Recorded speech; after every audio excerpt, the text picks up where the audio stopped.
olw'omukaaga nga bukya ali ku kisaawe kimu nakimu nefuna ka message okuva eweeyo kyali wano oba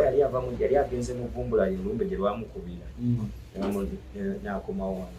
naye mbadde nange nga womanyi nga okutawukatawuka tekulwadde lukutonalwo saasobodde kujja naye mbadde nkomunikatinga nnyo naye paka olwaleero ku makya waŋŋambye nti tuteekoko nga ngenda kuyitawo lifuli leero kuyitawo oyo mukyali wange twagenze wamu ku baana ennyo waliwo kyali we bamuyita Diamond Oscar yakola ekibiina nga bali bakiyita yava mu Good Life n'akola ekyega bakiyita Back to Life kati abo baana abakadogo be baana be yayina ebiseera ebyo Oscar nga akoze Back to Life kyobalaba a story comes back here we are era nzize wano katuniza okuba nzize mu biti bibiri nzize wano nga Kabako naye ate era nzize nga Diamond Oscar kubanza Diamond Oscar yandaga abaana abato ddala olwo ne mukulu we waali awo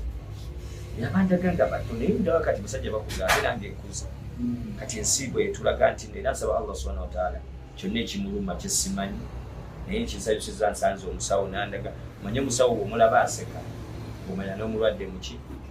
naye laba ku musawo ng'atunula bw'ati ng'omanya obuzibu bwazze dda naye wamaliri pazo engeri kati gwe gyofunayo emitwala 10 emeka du check up bulya mmere okulya kintu kikulu ate rest enough twebaka ekimala kuba ekisinga obulamu bonna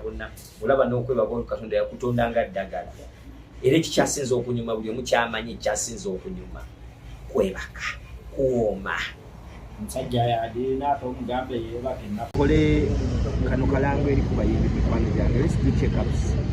twekeberenga twebaka ekimala tulye ekimala nenge ekisinga let's do check ups twekebere tukuume twewale buli kintu kyonna kati nkizaizizanga onaayogera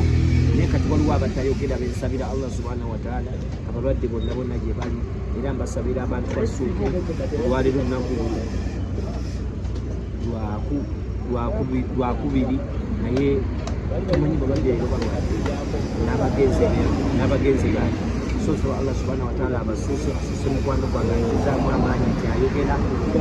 kikigafu mulamu bulungi eziramu kumaanyi naye nga twekebeze nnyo ate twekuume nnyo ate twewala endwadde ate twebaka ekimala tulye nnyo bwekiba kisoboka tulye buli kimu emmere abayimbi mugenda ne mugamba nti mukuba akaso musula mutambula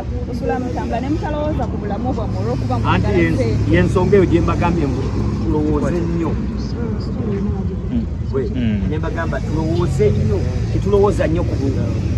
kuba na ssente tulowooze nnyo obulamu obunaabaawo nga ssente tuzirina oyinza okuba nga olimu ofuna miliyoni 2-3 naye nga mu maaso ogenda kufuna miliyoni 3 notazituukako lwakuba mbuno tokola ki teweekuuma oba teweegendereza tusula mu biro bintu tutambula tetwebaka tukola kiki oyinza okuva eno oyinza okuva kati olwokutaano navaako last week ado show on Thursday then on Friday ate ku makya nali ngenda Masaka era mbebazanya Masaka mwebale nnyo tulagala mwebale nnyo kulagala n'opulaavu nempe Masaka ate ku lw'omukaaga ku makya nalinawo kwa occasion y'akasomero so I went ate nenvayo nekiro nengenda mu Nakimpubwe Wahamu nempa ate Wahamu Sunday nabadde ne entertainment so Monday it was a full package I had to rest nga mpulira mu nekifuba kikola kinuma era ngamba ani mukwano gwange otutulo ate otutuleeta obulwadde kisinga kunyumanga kwebaka oba okisegedde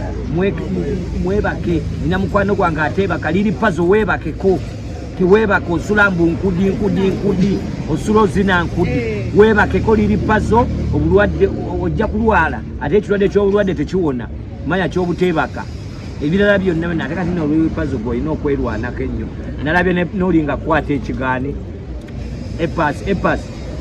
oyo omusajja gw'obuukirako ayina olukindo ojja kutta omusajja mwagala kutta musajja aleme tuuka bulungi ya nkudi oba okisegedde liri pazo kola check-ups buli emmere oyo liri pazo tayagala kulya okola yalwala ne alusi anti abamu bagamba nti bw'aba ayina hiti nga bw'olaba nti pazo ayina enkudi kati ayagala ajje zosiinge n'ateebaka n'akola bulamu asobole okugifunamu pazo enkudi yo terya nnyini enkudi era kati essaawa eno ne tukwata ng'oyimbye enkudi tukwata ngaffe kuba ffe puzzle twasabako era akuba enkudi oba okitegedde kuba ffe tumanyi puzzle ekirala ekintu ekityasinga katonda takola nsobi katonda takolangako nsobi era katonda webale nnyo ogambye hit abamu bagamba wakubye hit katonda webale nnyo okuwalira puzzle hit wamayi katonda webale nnyo webalire ddala naye webake katonda yakuwaddeyo hiti obe n'emirembe teyagikuwadde emirembe ate gikubuleko namulabe natibubunga teyebaka alinga nze omulamu yeetalaatala bwabuukira ono bwanywa kino bwalya emmere okulya kituufu lya kuta kuba tukwagala ng'oli mulamu sina pazo yekka abantu abaliyo bonna abakyasizewo lisinze nje ogende kuba pazo omanyi lwaki mwagala nnyo ye mwagaliza abalala bo tusinza okubaza ng'osiimyeyo bwensimyeyo okwogerako nti twekuume nnyo naye ngaekisingira ddala saba nnyo katonda atukuume nga tuli banamu